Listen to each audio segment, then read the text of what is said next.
More now on that discovery of plane debris overnight off the east coast of Africa. We're joined on the phone now by Joe Hatley. He's a spokesman for the Australian Transport Safety Bureau. Joe, good morning. Thank you very much for your time on this developing story. What do you make of these pictures? Yes, good morning. Well, the ATSB was advised late last night that this wreckage had been discovered on Reunion Island.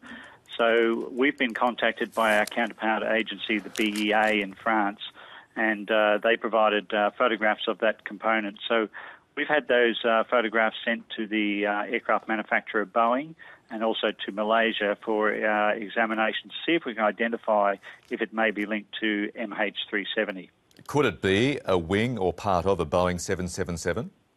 Well, it certainly looks like an aerofoil section from a large commercial aircraft, but from what aircraft type it's off, we're unsure at this stage. We really need to look into the detail of the size, the shape, and if there are any identifying marks on it, such as part numbers or serial numbers. So we've asked the BEA if they could facilitate getting some further information to us so we can make a determination of what the component is actually of. And were there likely to be identifying numbers, code numbers or the like on this wing? Well, most commercial aircraft parts certainly have part numbers, and some of them have serial numbers. So they're the sort of numbers that would give us a more positive ID of what the component is. The wing has several barnacles on it. It has been in the water for some time. That is consistent with MH370, which of course has been missing now for 16 months, a plane being in the water for so long. Yes, that's correct. I mean, yeah, the component looks in reasonably good shape, but it looks like it's been in the water for some time. But again, our main focus is to try and identify what it is and what type of aircraft it's off. Obviously, it's an urgent investigation now, Joe. How quickly could we see numbers being matched up, wing parts being matched up with the make of this plane?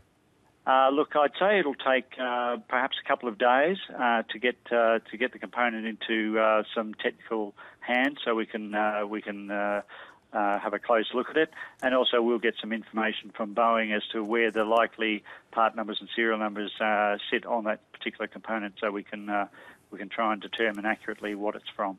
This part was washed up on the island of Reunion, the French island of Reunion, off the east coast of Africa in the Indian Ocean, some thousands of kilometres, as you know, Joe, from where the official search area is. Do we read much into that?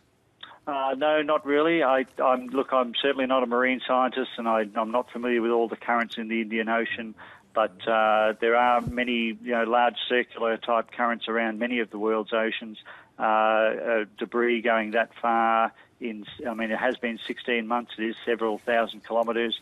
I'd say it's certainly possible that anything from the southern Indian Ocean could end up on Reunion. But again, I caution, I'm not a marine scientist. Yes, we're all exercising a due amount of caution this morning. Joe Hatley, thank you very much for your time, though. No, you're very welcome. Thank you.